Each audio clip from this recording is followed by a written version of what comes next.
We were close enough to the explosion to feel the artificial heat and wind from the blast.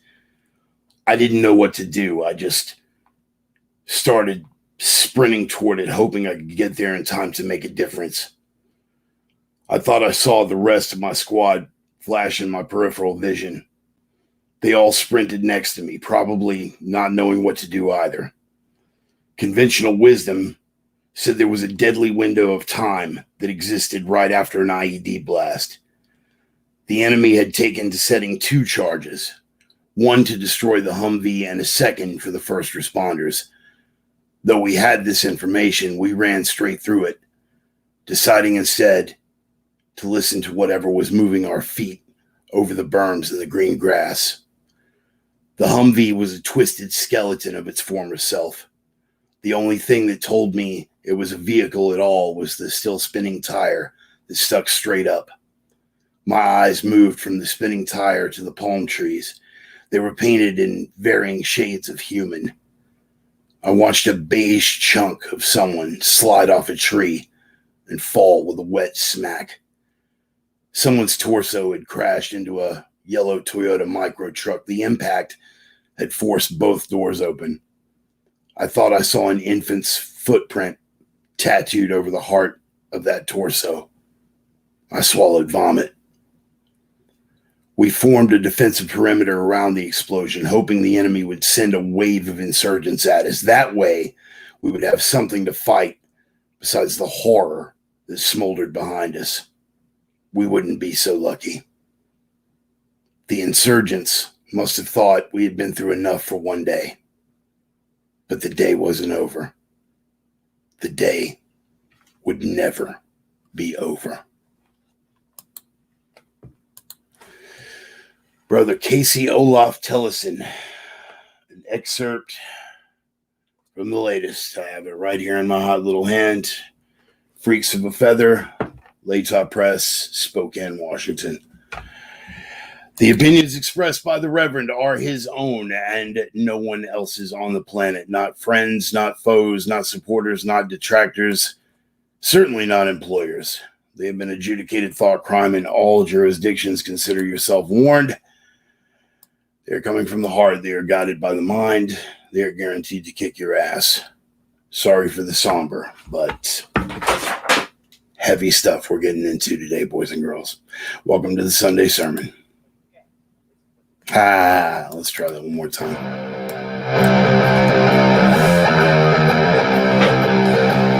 Heavy stuff we are getting into today, boys and girls. Starting with this little leap of faith right here.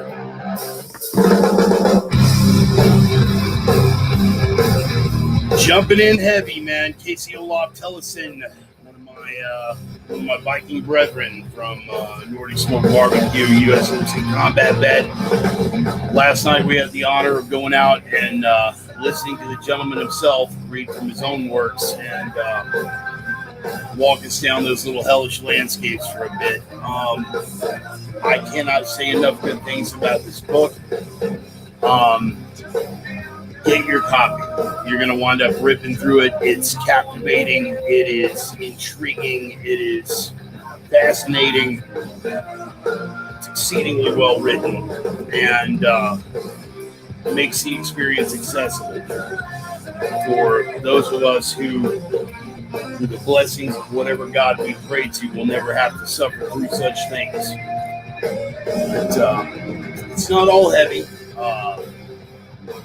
Into a little bit of that. It humanizes the experience, and if you know Kacy, you know that he is possessed of a deep and very sincere humility. So I hope we're not putting him too much out there today and embarrassing him, but I want to sing his praises because this is some really phenomenal material. Finally have a copy. That excerpt was from one of the middle chapters. Freaks of a Feather, Marine Grunt's Memoir is the name of the book. We're going to get into some of that. We're going to get into some of the things going on in the world. And basically just another Sunday run through here at the Bard Bunker. happy to have everybody on board. So good to see you. Thanks for coming out. For any of you guys that made it out to Spangle, Washington last night for the actual kickoff, Freaks of a Feather.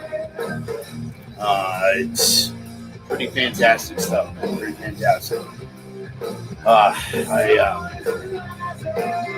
Not too many things grip me on that deep of a level, but when you have someone who knows how to convey ideas that are that heavy and can take that vision that he lived through and put it out there in a way that's accessible, in a way that almost takes you by the hand and walks you through that hellish landscape right beside him. It's something. It's a gift. And Kacy certainly has that gift. Again, the name of the book is Freaks of Feather, a Marine Grunt's memoir. I'm going to show you the cover one more time. It's available on Amazon, published by Latop Press out of Spokane, Washington, because he's from the area. He's Spangle's favorite son, and likes to keep it local, likes to keep it close to home. A lot of the things,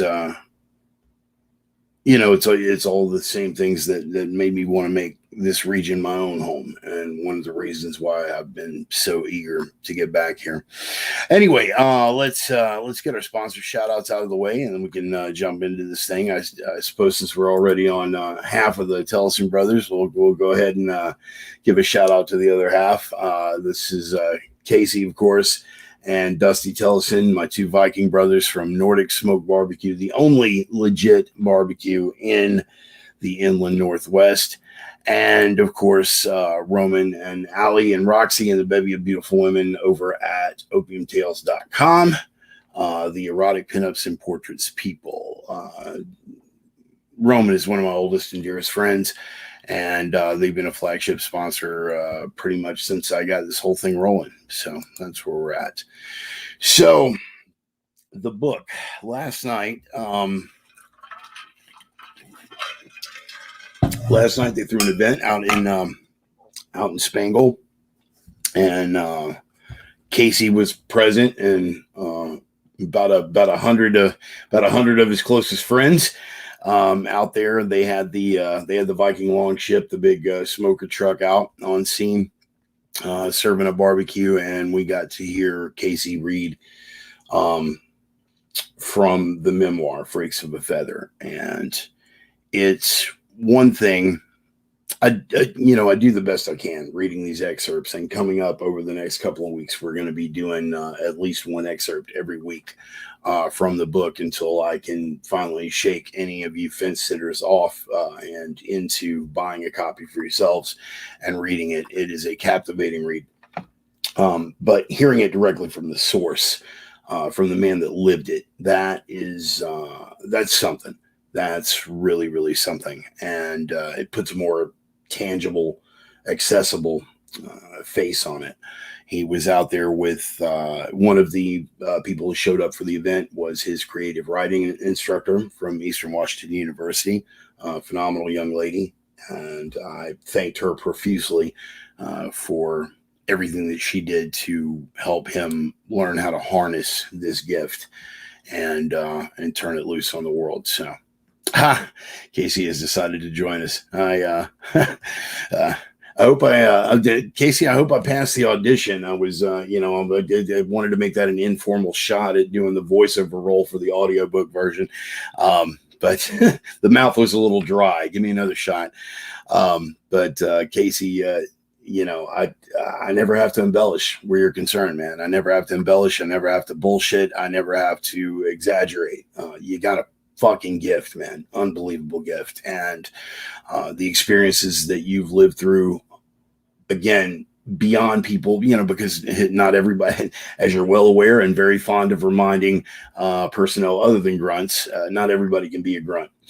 But the lessons carry, in my opinion, in my shining 5-star review for the book. What makes a book like this so important is that the lessons that you learned through those experiences, both horrible and not, are things that resonate, things that can resonate with even ordinary folk, that they can take some strength from it. They can take some life lessons, and at the very least, it's going to change their perspective. So I'm happy to embrace you as a friend and a brother. I'm happy that I could make it out last night. And I'll go ahead and make the announcement, folks, because we talked about it. We talked about it a bit last night, but I have never had a guest on for the Sunday sermon, and we are going to break that streak here in about 2 weeks. I fully intend to have Brother Kacy on.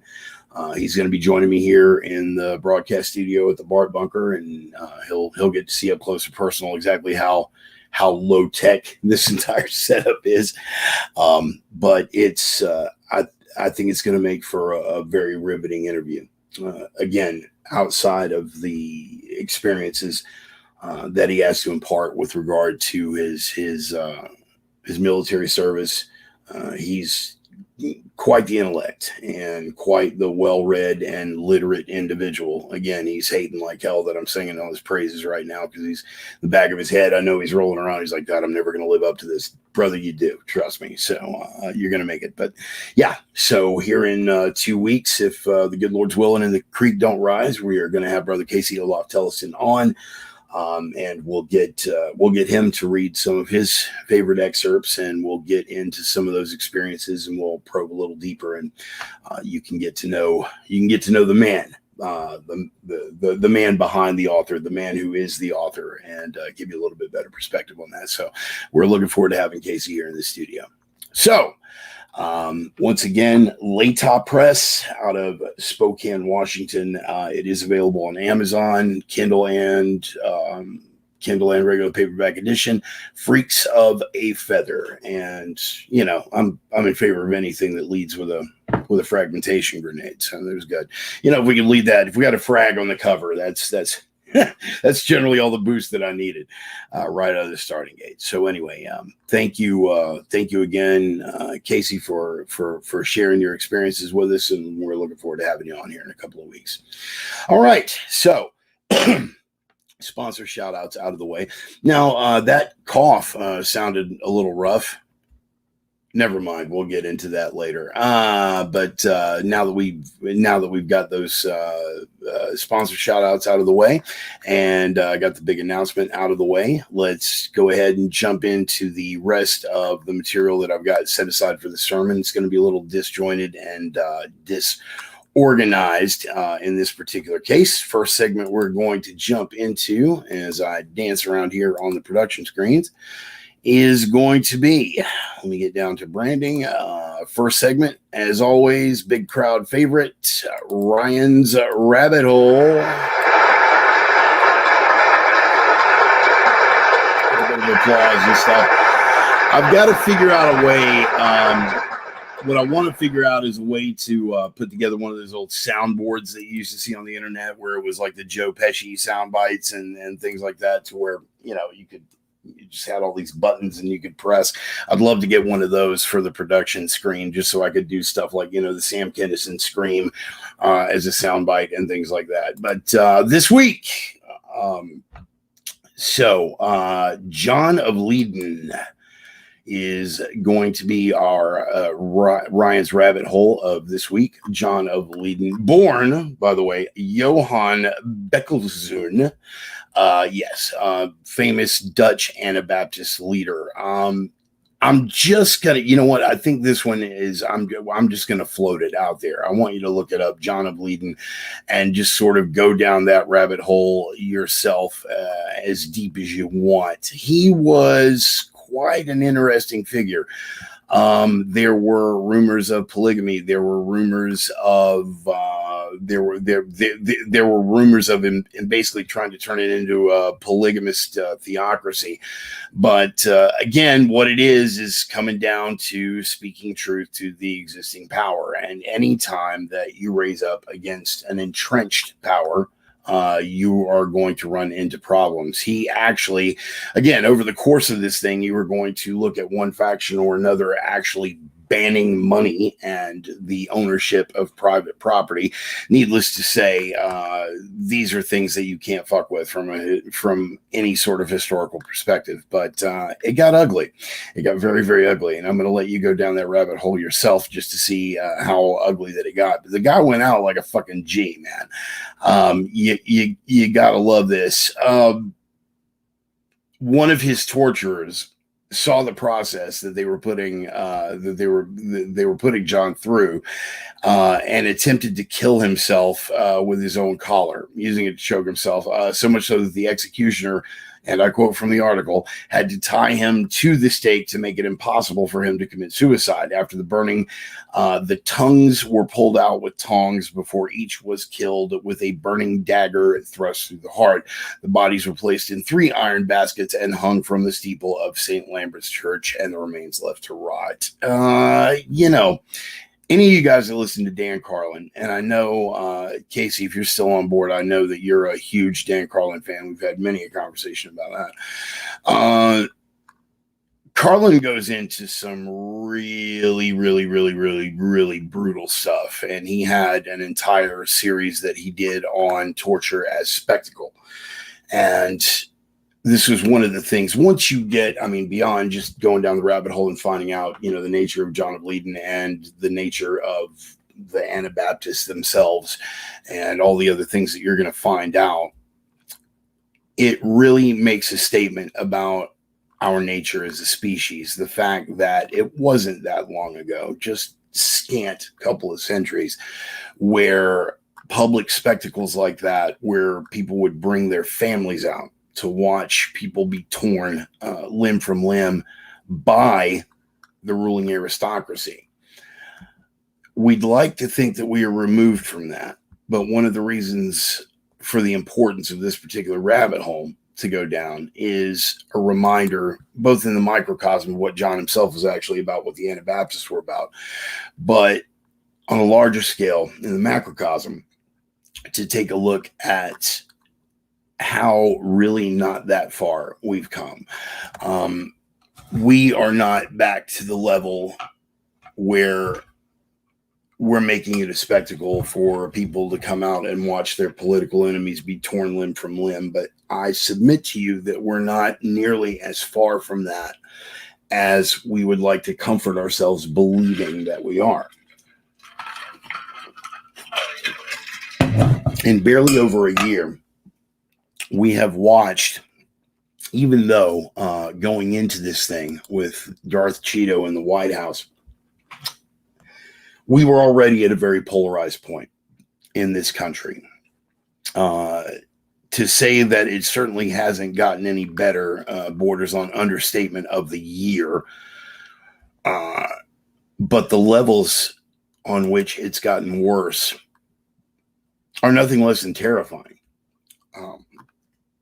In a whole lot of ways, you have people openly embracing the prospect of sticking people in camps, openly embracing the prospect of forcibly isolating individuals, forcibly injecting individuals with untested, untried chemicals.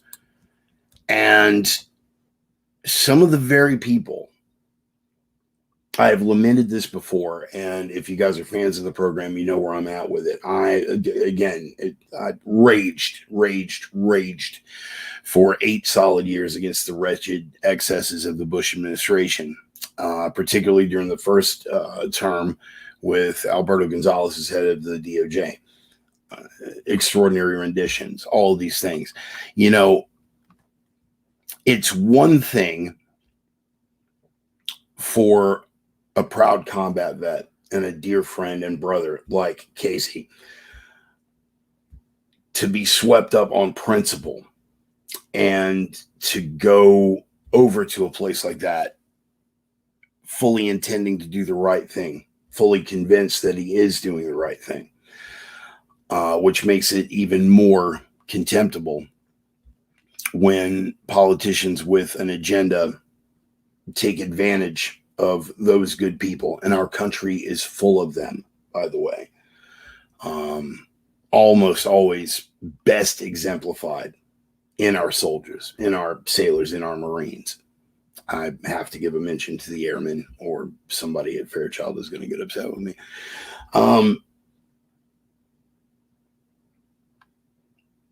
That good nature is taken advantage of. The will of citizens to want to do the right thing to protect our nation and to keep themselves and their neighbors and their loved ones safe, also taken advantage of. And it's on a level now that is literally frightening. And I don't scare easy, but it seems like every day we go just a little bit further. Once upon a time, I thought that, at least for I knew at least for myself and for a lot of other people, that, they always say that, well, Hitler, Mao, Stalin, none of those things started, right out of the starting gate with people in boxcars on their way to camps or, firing squads in the street. It never starts like that. But at least having lived through and observed some of the darker chapters of the history of the world, not particularly the United States. This is relatively new territory for us. Some would argue that point, but at least on this level, just sort of bear with me. That seeing people put into boxcars, that the thought of roundups of citizens in the middle of the night would be enough to be the tipping point. The Bush administration post 9/11 showed us that it certainly was not. There are legitimate threats. I am not of the opinion, like a lot of people are, that the threat, the existential threat that radical Islam presents to the West and to Western civilization, I firmly believe that that is a real thing. I firmly believe that radical Islam is an existential threat to Western civilization. I do believe that we are in a clash of cultures. I do believe that the two are mutually exclusive, and ultimately, if we're picking sides, I'm going to go with the guys that gave us sustainable agriculture, indoor plumbing, and Western civilization. Sorry, not sorry. But none of those existential outside threats are the things that we need to be worried about anymore, because the real threat is within, and it's not anything that anyone outside is doing to influence. It's people that are already on the inside that are doing these things and running with these narratives with not even an implied goal anymore, a stated goal of dividing us against each other. They're making no bones of it anymore. And the polarization has gotten to a level that is just absolutely terrifying. Again, it's one versus the other. What are we investigating right now? We are investigating, well, Congress is investigating right now, the January 6th insurrection. First off, let me just get this out of the way really quick. As insurrections go, pretty fucking weak. No guns confiscated. No guns confiscated from any of the people that were gathered there. And assuming, again, it was an attempt to overthrow the government. If this was an attempt to overthrow the government, it has got to be the weakest example in recorded human history.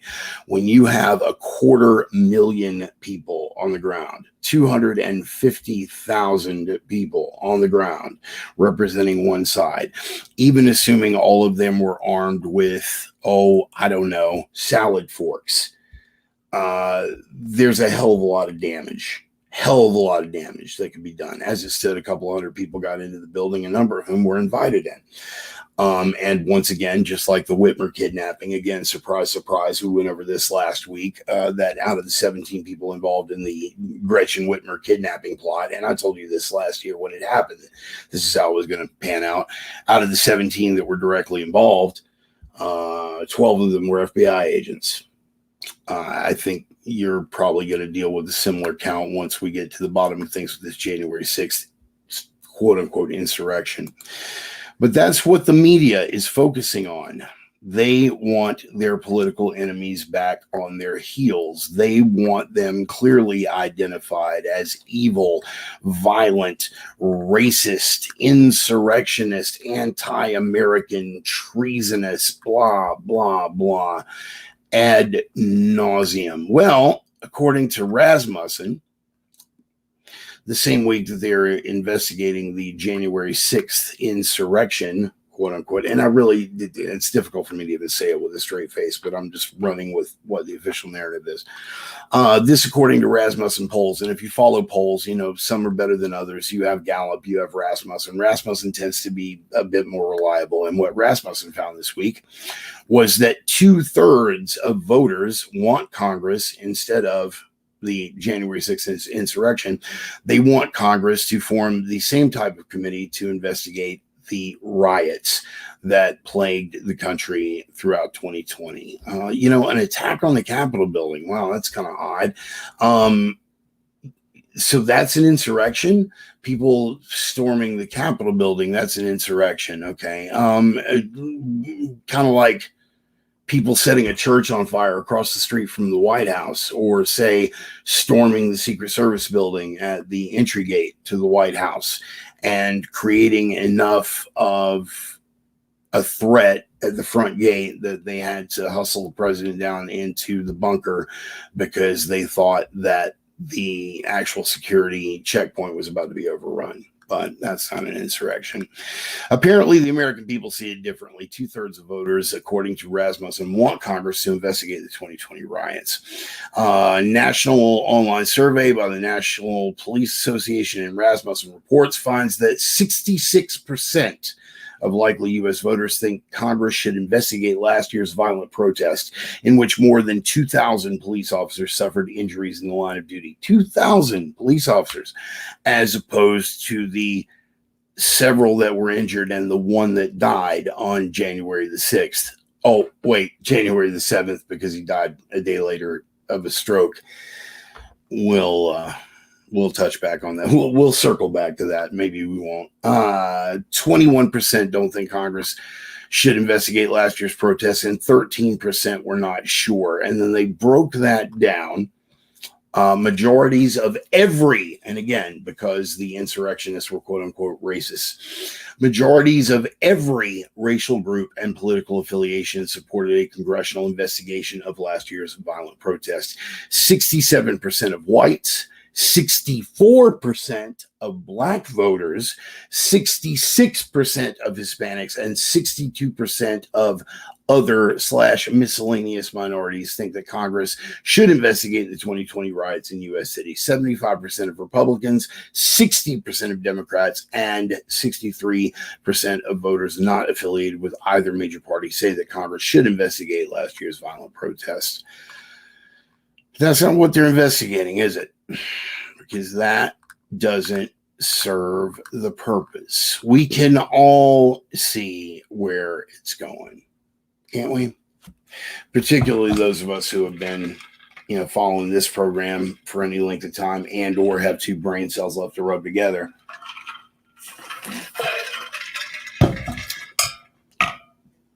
They have to push forward with the polarization.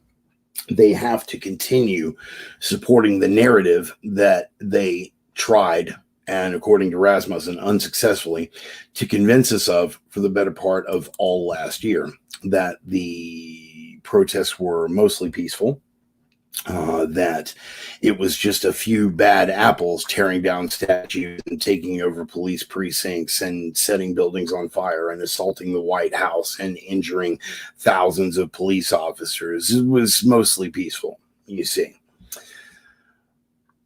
What you have to understand and what you can't lose sight of is that for all the talk that you hear from these leftists all the time about being the resistance, they are the power structure now. They are it.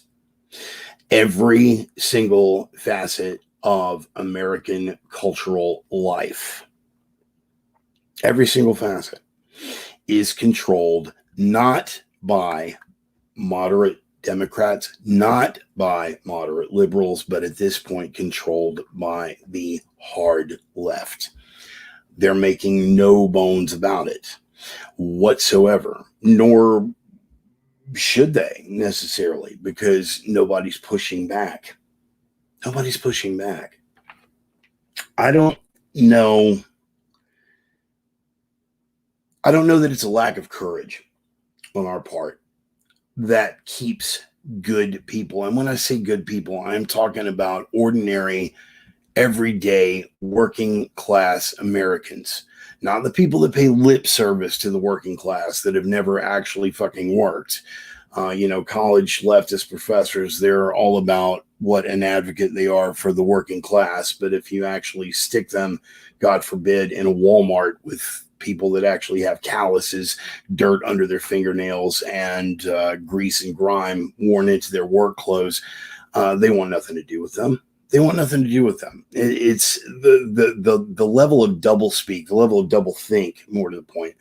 The level of Orwellian double think is, it would be funny if it weren't just so damned frightening that you're going to say that you are advocating for the working class and yet in the same breath refer to them as deplorables. Because let me tell you something, the working class doesn't vote Democratic anymore. Let me be very specific in my definitions, right? I'm going to go with anecdotal rather than empirical. And if anybody is on there over here in the comments and they want to look up, no, Ryan, we did not forget them. If anybody is over in the comments and they want to look up the actual empirical evidence and want to crunch the numbers a little bit, but I'm going to go with just anecdotal rather than empirical.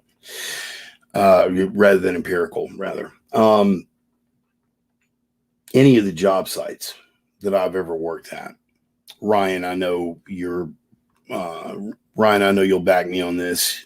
G-Dub, I see you on board. GW Bowles is on board. He's been a truck driver and a working class guy his whole fucking life, and I know he'll back me on this.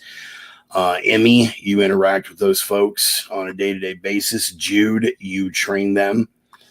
Across the board, when it comes to the actual working class, people that, again, with the calluses and the dirt under the fingernails and the grease and grime, ground into Carhartt or, Duluth Trading or Dickies or whatever.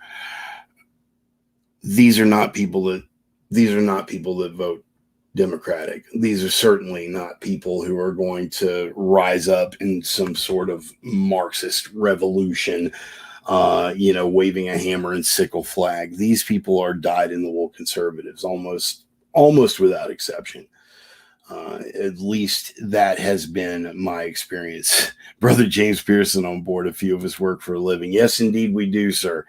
And by the way, brief sidebar, I hate like hell that I had to miss the combatives camp, but it looks like much learning and much confidence was secured over the course of that camp. And we're going to go ahead and start making plans for next year and get that situated. Dennis Weimer. I've been teaching forklift drivers and running distribution centers, same experience. Absolutely, I agree.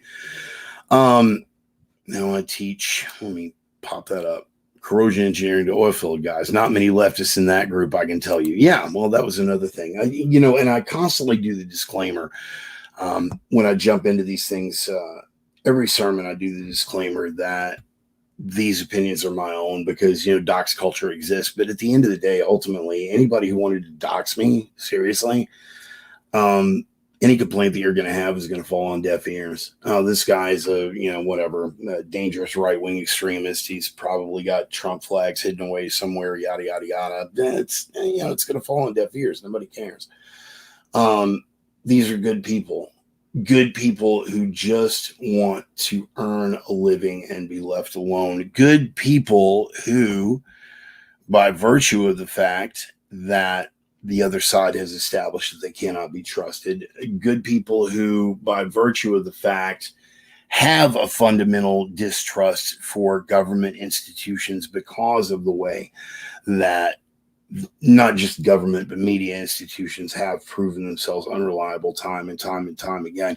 The fact that it is the rural working class and the urban poor that go off to fight these wars. Rural blue collar Americans, like Marines from Spangle, Washington, going off to fight these fucking wars. They are the ones that are most acutely affected by these overreaches, by these lies, by these manipulations. And they are the ones who, as a result, are a lot less likely to believe official narratives. They know when they're being played. They know when someone is pissing down their leg and trying to convince them that it's raining. They don't buy it anymore. And as was established in the 2020 election, in spite of all of the malfeasance that took place, in spite of all of the switch ups in voting laws on the state level and all these other things, they were still barely able to pull it off. Barely able to pull it off. In spite of a huge economic downturn, in spite of mainstream media working as a 24/7 propaganda media arm for the Democrats and the left, in spite of the pandemic lockdowns, in spite of the overreaches by blue state governors and overuse of emergency powers and switching out the voting rules at the last minute to allow mass unaccountable mail-in voting, and again, just all of the big tech censorship of stories like the Hunter Biden laptop and all of these other things, colluding. In spite of all of these things, the perfect storm, they were barely able to pull it off. It took all of that effort, and they were able to pull it off by a razor-thin margin. What does that say going into 2022? What does that say about the nation as a whole, and about working class people, and about where we're going to take this thing before it's over with? They don't represent our interests. They represent the interests of power. Deep state. Deep state. That's going to get everybody's attention. Deep state. The term itself has been overused, and it has unfortunately become a catch-all for anything from George Soros to, the Gnomes of Zurich or the Elders of Zion, or whatever your David Icke fantasy at the time is. The term has definitely been overused, but I don't think it needs to fade completely out of the lexicon either, because to shoot it down, the deep state, it's one of your tinfoil hat conspiracy dog whistles. I want you to ponder something. When Eisenhower left in 1961, when Ike was leaving office, he gave a very famous speech about the nature of the military-industrial complex, right? We all know the speech where they said that the potential for disastrous rise of misplaced power exists and will persist. That it was unique to the American experience, the large arms industry, and, again, we all know the speech. We've all heard it. Here's what you don't know about that speech. In the original draft, Eisenhower didn't warn about the military-industrial complex. There was a third facet. The military-industrial congressional complex. Yeah, that was in the original draft of the speech. So say what you want about deep state being a conspiracy theory, a tinfoil hat, dog whistle, whatever, pick your buzzword. Say what you want about deep state as a term having been blown out of proportion and overused in places where it doesn't belong. But if we're looking to define what the deep state is, what better way to define it than what Eisenhower did for us in 1961? the growth of Congress and the military-industrial complex together, that's what's carried the day in terms of foreign wars up until now. Now we could actually tag a few more terms on to the nature of this complex, including the media, the mass media, which has always been a propaganda arm for power. But what they have done now is they have managed to convince radical leftists, both inside and outside the government, that they are somehow a devout resistance fighting the power, fighting the man. And it's odd to see how people rationalize this, hashtag intellectual gymnastics. It's odd to see how people reconcile this in their own heads. They literally control every facet of American cultural institutions, every single facet, without exception. They control the media, they control Hollywood, they control academia, all of public education, period. They control big tech. While I'm on the subject of big tech, I'm going to throw out an Amazon Prime recommendation that you should look into. It's called The Creepy Line. You should definitely check that out. It is called The Creepy Line. It is available on Amazon Prime and goes into exactly how nefarious and how invisible the efforts of big tech are when it comes to manipulating public opinion. How people, it answers a lot of the questions that I'm postulating here with regard to how do these people manage to rationalize this in their own heads? How do they manage to put it together? How do they manage to ignore their own confirmation bias and cognitive dissonance? How do they manage to do this? Because they're being manipulated on such a deep yet subtle level that they're not even aware. What is the old quote? I believe it was Twain. Ryan, help me out. I believe it was Twain that said it's easier to fool someone than to convince them that they've been fooled. If you want the pinnacle example of that in current American culture, we need look no further than the coof, the pandemic. But again, before we get off into that, I do want to touch on one more thing here with regard to Glenn Greenwald. Greenwald, as you know, is the guy that broke the Snowden story. Greenwald is the guy that did the most to expose the national security state and all the overreaches that we have been consistently lied to by James Clapper and by John Brennan ever since then, throughout 3 presidential administrations now. Greenwald was the guy that broke the story. If I had to isolate, and I'm throwing this out there because a number of you have asked, if I had to pick only 3 journalists that I could listen to for the bulk, if not the exclusivity of my media information, if I could only pick 3 journalists, they would be, in no particular order, Glenn Greenwald, Matt Taibbi, formerly of Rolling Stone, and a little knucklehead skater boy by the name of Tim Pool. Tim, because he's not only insightful, but he's entertaining. But all 3 of those are people that lean left in the same way that Bill Maher leans left, but he hasn't lost his spine, his balls, or all of his brain yet. Again, 3 journalists, if I had to count on them, and you should be reading them every day.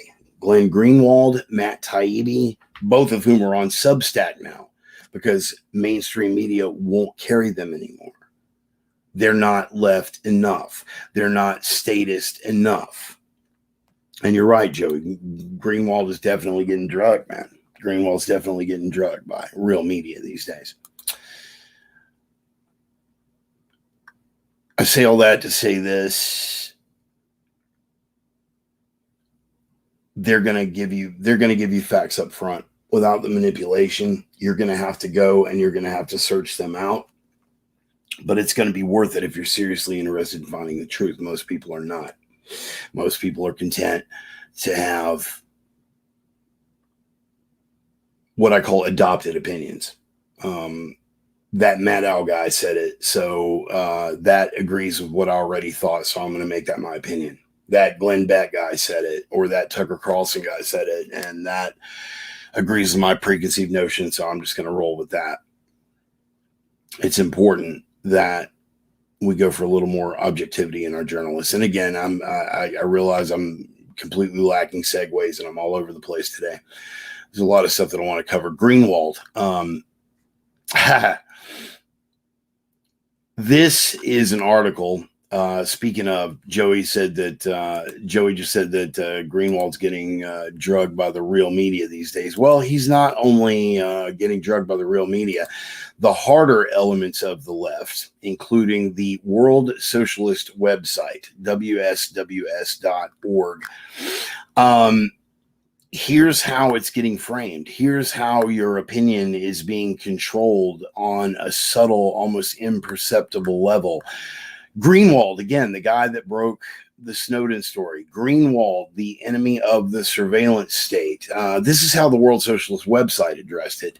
Glenn Greenwald downplays fascist plot to kill Michigan Governor Gretchen Whitmer. This was from very late this week. They accused Glenn Greenwald of downplaying a fascist plot to kill Michigan Governor Gretchen Whitmer. And again, we went over this earlier in the program, and I called it last year. Out of 17 people involved in the so-called plot, 12 of them were FBI agents. 12 of them. The other 5 were people on the spectrum that like to talk shit on the internet. That's what it comes down to. And it's undeniable at this point. But again, he makes such factual statements as the idea of kidnapping Governor Whitmer came from the FBI. It was a plot designed by the agency, and they went on the hunt to target people they believed they could manipulate into joining their plot. That's a factual statement. Documented, proven, undeniable. But again, it's the framing. Now, you can expect the World Socialist website to pick that up and try to make Glenn Greenwald look like the bad guy for downplaying the fascist plot to kill Michigan Governor Gretchen Whitmer. The only problem with that is a number of mainstream media outlets picked that up and ran with it. So rather than taking the story and saying 12 out of 17 of the people involved with this plot were FBI agents, that all of the original ideas, all of the stuff that they were talking, the actual plot itself, what vehicles they were going to need, the actual planning part of it, that was all the FBI, not the 5 leftovers that had been recruited. It's all framing. They've done this a million times before. We remember the Hutari militia, all charges dismissed. You know, plot after plot after plot during the Bush years when the FBI would set up this big plot and they'd make these big plans and they'd recruit 4 idiots and then bust them and go, look, we saved the world again. No, you didn't. Again, I'm not bothered that the World Socialist website picks this up and says these things about Greenwald.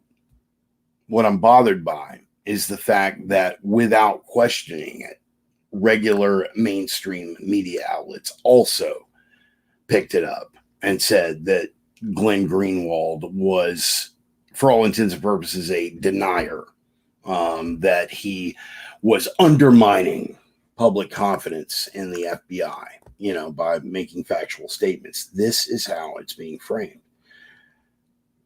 Where's the resistance? You guys are fighting the power. The FBI is the power.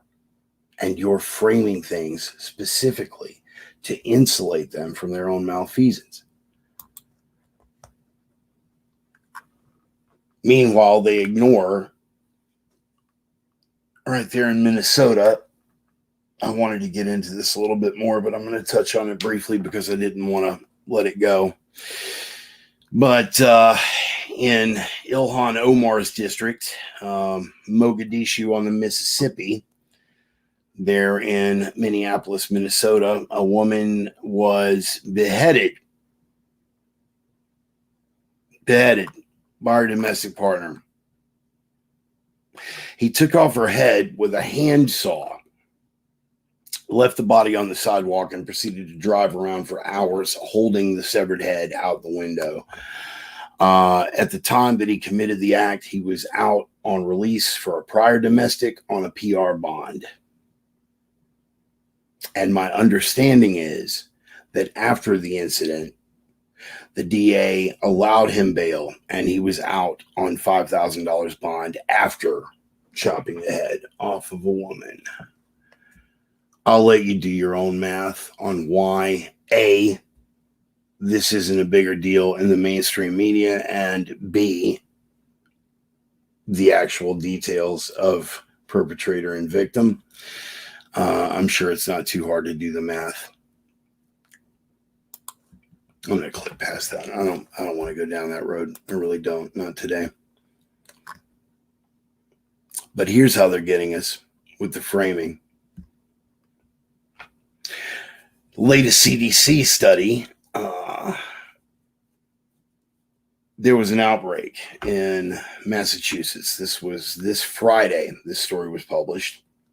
Of all places, CNBC published this story. Now, I don't know if the narrative is starting to slip or if they just can't, or if it's just so overwhelming that they just can't keep a lid on all of it now and they're picking their battles. But this outbreak in Massachusetts, 74% of the people who were infected were fully vaccinated. Let me say that again. 74% of people, nearly, for all intents and purposes, 3 out of 4 of the people who contracted COVID in this outbreak were fully vaccinated. 2 jabs. Double up. Meanwhile, the pressure stays on the unvaccinated. We are the ones who are being blamed for it. Okay, well, how does this work exactly? The story keeps changing. The significance of every facet of the story keeps being reframed, all in ways that ultimately are going to leave them with one option, which is shut up and do what we tell you. It's really getting down to the point where that's just about all they have left is shut up and do what we tell you. Because nothing else is working. They told us that vaccinations were both safe and effective. We can have the argument another day about the relative safety with regard to the heart inflammation and the lowered sperm count. Yeah, that one came out this week. Add a lowered sperm count to all of the reproductive system issues this thing is causing with women. And then we get back to, who was it that was pushing this again?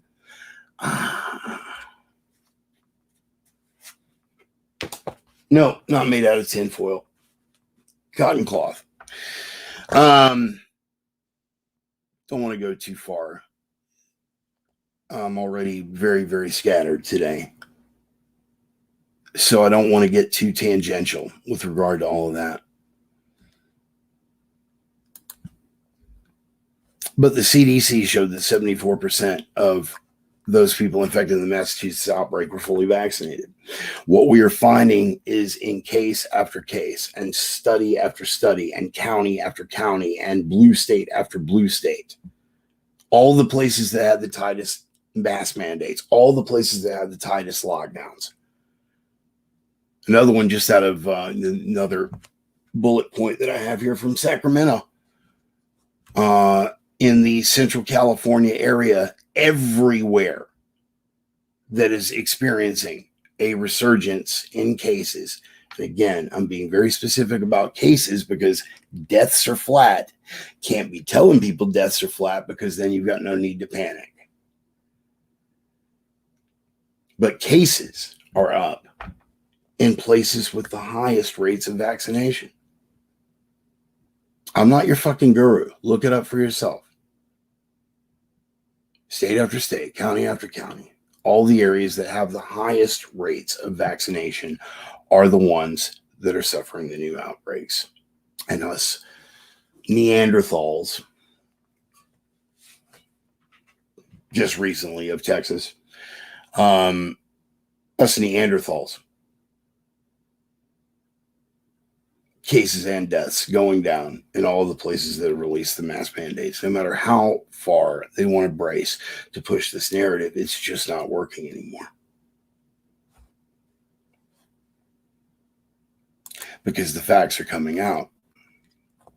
And now what we're hearing more and more is exactly what I said it was going to be, which comes down to shut up and do what we tell you. But if you want to know how dumb they think we are, if you want to know how far they're willing to push it, just a couple of days ago, July 28th, 2021, a memo was released from the CDC director.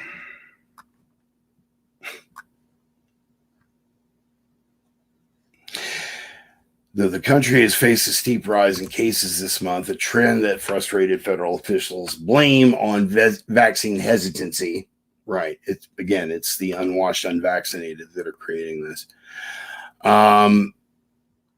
CDC Director Walensky suggested that jabs and masks can quickly beat back the Delta variant now wreaking havoc across the United States. Are you ready for this? Because this is a quote, not from a year ago, but from just a couple of days ago. We can halt the chain of transmission, Walensky told CBS this morning on Wednesday. We can do something if we unify together, if we get people vaccinated who are not yet vaccinated, if we mask in the interim. You ready? You know where this is going. If we mask up and we vaccinate, we can halt this in just a matter of a couple of weeks. I'm not making this up. 1 year removed, we're back to 2 weeks to slow the spread. Unfortunately, 2 weeks to slow the spread now comes with the added bonus of if you guys don't get on board and start doing what we're telling you,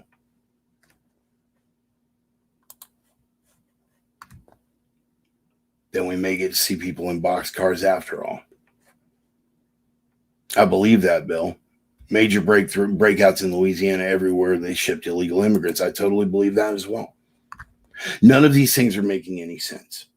We're going to restrict travel for U.S. citizens between U.S. states, but we're going to leave the southern border wide open.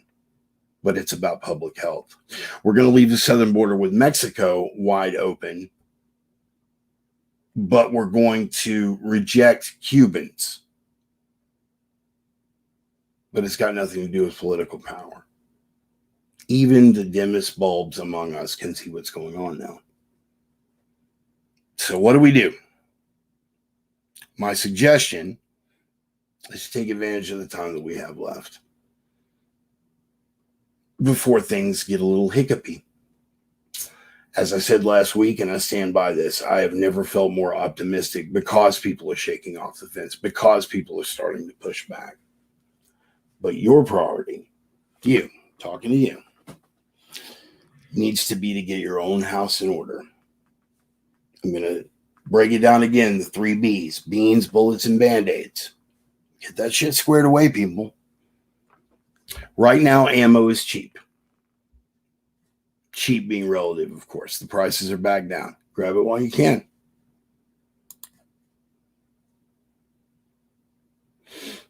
Food currently. I just did my provision runs this weekend. Over the past couple of days, I just did my provision runs. Most of the essentials are holding steady. Rice, canned tuna, canned chicken, non-perishables, canned stuff that you can put away. There is plenty of freeze-dried stuff available at Walmart. Augustin Farms has their entire product line at Walmart now. If you want some, some stuff just to stick away that's going to have a 30-year shelf life. But square your stuff up, boys and girls. Because even though I remain optimistic, and even though I believe in not only the good of this country, but the good of people who make this country what it is, I believe that we're going to win out. But it's not going to be without some minor hiccups. They're going to overreach. They always do. They're in the midst of that right now. So, my suggestion to all of you,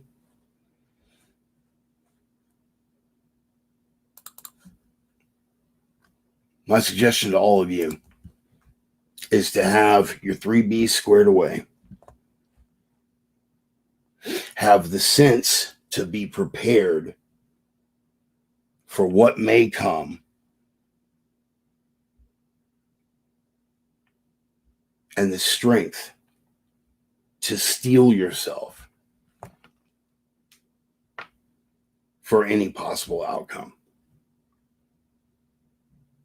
The stronger and more prepared you are, the sharper you keep your brain, the stronger you keep your body, the harder you are to kill. The time for fear is over. The time for half measures is over. The time for being diplomatic and keeping our mouths shut is over. We don't have to start swinging yet. We certainly don't have to start shooting yet. It'll be enough to stand and look them in their pinched, evil, bitter, pious, sanctimonious, self-righteous little faces and say, no more. I am the Reverend. That is the gospel. Sorry for running a little bit over. Again, thanks to everybody who comes out Sunday after Sunday and does the thing. I'm going to pass my little digital collection plate around here. If you guys want to throw me a little coin, I certainly won't turn it down. I'm on PayPal. I'm on Venmo. I'm on Cash App, Facebook Pay, pretty much everything that's out there. If you guys want to throw me a little coin. I understand not everybody is going to be able or willing to do that. So here's what you can do for me. Spread the word a little bit. Turn other people onto the program. Let them know you got some fat, crazy old cripple that rants and raves for an hour every Sunday, and occasionally he's insightful and entertaining. But most of all, what you can do, not just for me, but for yourselves, man, for yourselves. You guys know the prime directives, man. You already know the rules. Strive every single day to be the signal, not the noise. To be the light in a world full of darkness, and to be that strength always in a world full of weakness. For all of my Reverends Rangers, my prophets of doom, my sinner sisters that are out there that show up every Sunday after Sunday, I appreciate the support. I love every one of you guys for coming out. Make me feel like less of a lone voice in the wilderness. Once again, I want to give a big shout out to Brother Kacy Tellessen. Take a good look at this, man. Memorize this cover. Get it out there. Spread the word. Turn other people on to the book. The book is Freaks of a Feather, a Marine Grunt's memoir. So turn other people onto it. It's available on Amazon from Laytop Press right here in Spokane, the great city of Spokane, the great state of Washington. Good to be home in the Northwest. Love you, Kacy.